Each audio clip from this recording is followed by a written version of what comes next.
I'm Bill O'Reilly. Thanks for watching us tonight. What the Ferguson protesters accomplished. That is the subject of this evening's Talking Points memo. By rampaging through the streets of Ferguson, Missouri last week, those who believe police officer Darren Wilson should have been charged with murder for shooting Michael Brown brought worldwide attention to their cause. The looters and arsonists sent a strong message that anarchy and destruction are tools to be used in protest. Some national TV networks reported most of the demonstrators were not violent, but that is false. Once you see crimes being committed in any situation, you must walk away, or you become part of the violent mob, part of the criminal activity.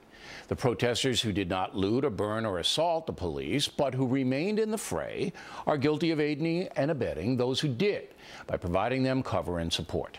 The mob also did something else. It set back race relations in America years. The violent protests actually created more bias against blacks. Most Americans deplore the tactics of violence, even if they agree with the protest cause. I know many African Americans who were appalled at the display, well understanding the violent images in Ferguson, Missouri alienated good people who are sympathetic to the concept of equal justice for all. Talking Points has documented how rare police killings of Americans really are, no matter what the color. 99.9% of all police arrests do not result in a fatality. But the racial agitators are having none of that.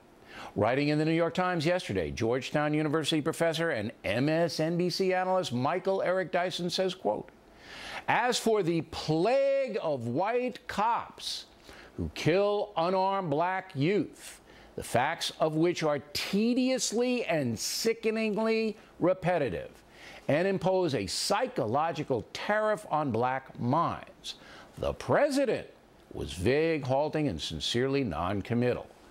Dyson went on to call President Obama a traitor to his race for not siding with the violent demonstrators, who, in Dyson's view, have a legitimate right to destroy at will.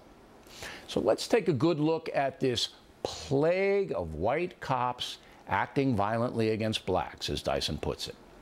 In the past 50 years, the rate of black Americans killed by police has dropped 70%. In 2012, 123 African Americans were shot dead by police. There are currently more than 43 million blacks living in the USA. Same year, 326 whites were killed by police bullets. Those are the latest stats available. In 2013, blacks committed 5,375 murders in America. Whites committed 4,396. Whites comprise 63% of the population, blacks 13%. So anyone thinking clearly can see that the homicide rate among blacks is way out of proportion. Thus, the police intrusion into black precincts, since in a whopping 90% of black homicides, the dead person is another black or the offender himself. Michael Eric Dyson and his soulmates will tell you it is white America's fault the black homicide rate is so high. He will call you racist if you cite the statistics. He will label you a white supremacist, as he did to Rudy Giuliani, if you suggest that law-abiding black Americans organize against black-on-black crime. The grand jury in Missouri, regular folks, examined the evidence, decided against indicting Officer Wilson. Maybe they made a mistake. It's possible. Human beings are fallible. But the lynch mob mentality that Michael Eric Dyson, Al Sharpton, and other demagogues advocate is a far more obvious mistake. And that mistake should be clear to everyone. And that's the memo. Now for the top story, reaction. Joining us from Tallahassee, Florida, Benjamin Crump, a lawyer representing the family of Michael Brown. So where am I going wrong here, Counselor? Well, you said a lot there, Bill. And the one thing I think about when you talked about the people who were protesting in the aftermath of the decision, who were nonviolent and peaceful, well, they have every right to exercise their First Amendment rights. Nobody condones violence, and nobody should condone violence in any way, fashion, or form. Well, Michael Eric Dyson did in his column. He basically said those protesters had the perfect right, and President Obama was a traitor to his race for not sticking up for him. That's number one. And number two, if you, no, Counselor, you're an officer of the court, and I believe a very honest man. If you're protesting, you, Benjamin Crump, and you see somebody torch a store, set a store on fire, you don't stay there. You walk away from that protest. I know you walk away.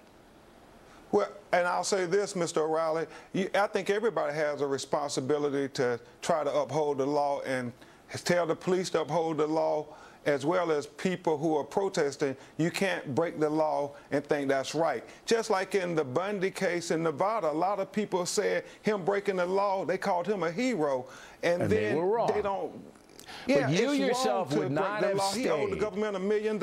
You yourself would not have stayed once the first match was tossed into the store or the first window broken. Now, let me get on to. I would not, Mr. O'Reilly. I know, and that's the message I want to get out. Okay. That's the way to stop this. The good protesters, they leave right away. Okay. Well, the only thing I wanted to say, Mr. O'Reilly, was this here. The people who are protesting peacefully, when they see that stuff happening and they see police around, we had to assemble law enforcement in Missouri, they expected the police to handle that, but they still wanted to voice their concern. Well, they can voice it somewhere else at another time. But don't stay there enabling these people. Now, I've gone out of my way to be fair and sympathetic to the Brown family. I think you know that. I think you know I have. I'm very disturbed by the stepfather, a man named Lewis Head, who called for the burning of Ferguson, Missouri. And I'm not going to play the soundbite again. Everybody saw it. You said he was emotional. I think you're right. Absolutely right. But that's not an excuse. So now I'm looking at Mr. Head and maybe others around Michael Brown and saying, what kind of an example is this teenager given? I don't know whether you know this, but Lewis Head, his stepfather, is a convicted drug dealer twice. Did you know that? I was not aware of that, no. Yes. He's got 2 trafficking in narcotics convictions, and he served 5 years in the penitentiary in St. Louis, in Missouri. I'm worried about this whole story, that it's not really getting out what happened here, Counselor. I don't think we know at the family, and I don't think we know the pernicious influences on Mr. Brown, and I'm worried about it. And I want to hear your side. Well, Mr. O'Reilly, it's indefensible what Mr. Head said that night, even though he was very emotional. They had just heard the decision that the killer of their his unarmed stepson was not going to be face trial by jury. He was emotional, but that's no excuse. Asking people to do violent acts, irresponsible acts, is indefensible, and I won't come and try to dignify that in any way, and that's a terrible message to send. But Michael Brown's mother and father have been very consistent, Mr. O'Reilly, and asking for peace and asking people to act responsibly in the face of overwhelming emotion. And with that said, they can't control what others do, family members or friends, but they have been very consistent, and they're the people who, if anybody would have an emotional outburst, you would think it was them, but they have not done that. They, in fact, have been the opposite. They've been trying to be calm and say, even though it's very painful, it hurts tremendously, and our heart is broken, we're still asking people to be peaceful, and let's try to find something positive in this terrible situation, like how we can be transparent in the future. All right, Counselor. We always appreciate you coming on. Thank you very much. Next on the Rundown.